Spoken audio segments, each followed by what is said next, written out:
All right, we're here with Carlos Ramon, and he's here to answer a few of our questions about Latinos in the United States and immigration issues. So thank you so much, Carlos, for answering our questions. Thank you. It's a pleasure. And we'll start with the first one. Your first question is from Kareem, and he wants to know, what are your parents' origins? They're both from Mexico. My mom was actually born and raised in Mexico. My father was born here in Texas in the United States, but he actually grew up in Mexico.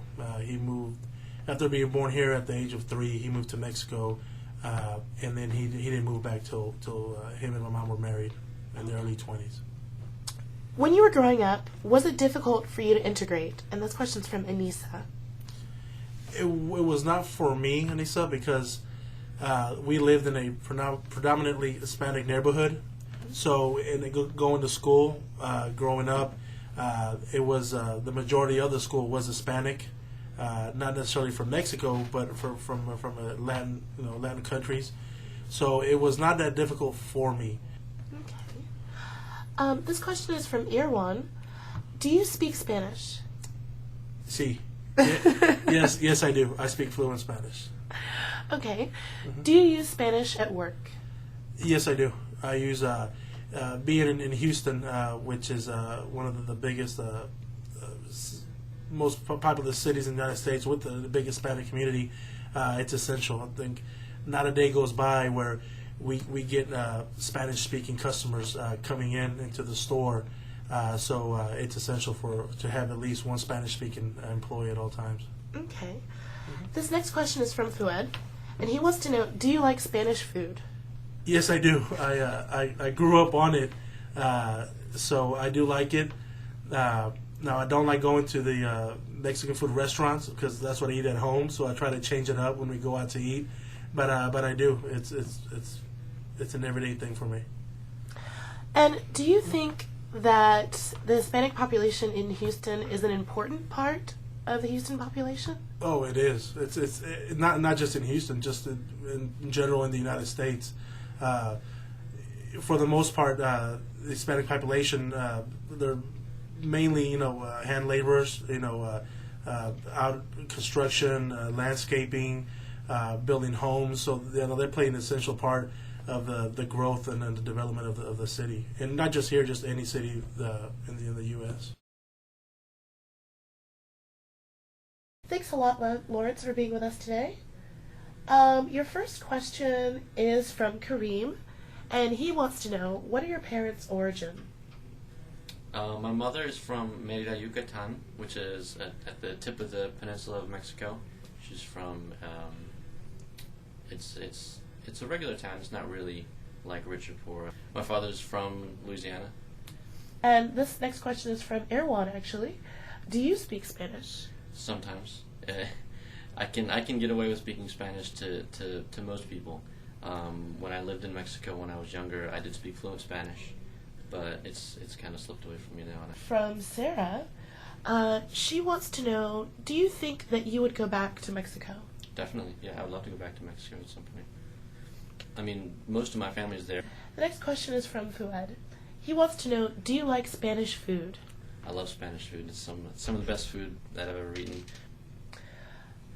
The next question is, do you think that Spanish is necessary at work? At my job, definitely. All right. The next question is from Faheen, and he wants to know, what do you know about French immigration? Next to nothing.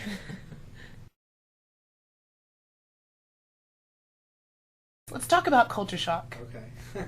Well, when I first moved to the States, I was in a bilingual program in elementary. So half the day was in English, half the day was in Spanish. I had the basics, but I forgot the whole thing. I didn't really speak any English. So it was hard for me to try to express myself the way I do in Spanish. And that took me literally like 2 years or so to just try to understand why Americans are the way they are. And try to, well, you are the immigrants, so you have to adapt yourself to them and not the other way around. What is your opinion about Americans? They're very closed-minded. It's just like they don't see anything that is not in front of them. At least we Mexicans are sneaky, and we're more like friendly, I guess. Tell me about your thoughts concerning religion and Hispanic culture. I was raised, Catholic or Christian. I don't know. I think it was Catholic. It's a huge deal. I think that's the major religion in Mexico. I attended religious schools, like with priests. That was literally how bad it got. So I know what's behind it, and I don't agree with that at all. Okay, your next question is from Fuad. He wants to know, do you like Spanish food? Spanish as in Mexico and Spanish as in Spain? Well, tell me about both. Mexican food is really spicy. Not as in spicy hot, but spicy as in a lot of spices. So it's really heavy. And literally we'll say that Mexicans have the stomach of a dog who can chew and gobble anything and you won't get sick. That's why we eat at the streets with all that grease and all those germs. They taste really good. Okay. Do you think that Spanish is an important part of your daily life here in Houston? No. The only person that I speak Spanish with are my parents and like 2 friends. Even though I have more friends that speak Spanish, when we get together with my friends, some of them, they don't speak Spanish, so it will be rude for me to say something to another friend in Spanish so my other friend won't understand. Do you use Spanish at work? No. Well, I do. I'm about the only person who speaks Spanish here that is actually on the floor working with customers. And their Spanish is as bad as mine because they're ghetto Mexicans. So, Can you tell me, what is a ghetto Mexican to you? I guess it doesn't really matter if you come with lower income or high income. It's more about the type of education you have and if you want to pursue something higher than what you have right now. Do you have any final words, notes that you would like to add for the class? So these are people who don't learn. I mean, They're learning English, yes. Okay. Well, I guess it's really hard the first couple of years, believe me, but it's worth it. Yeah, at least in this country, if you really pursue something, they'll help you. I'm getting help from the government like you have no idea. And for people around it, you just have to know how to ask and how to be sneaky, I guess, just in my blood. But yeah, if you really want something, at least in this country, you'll get it done. You just have to pursue that with all your heart, and you'll get it.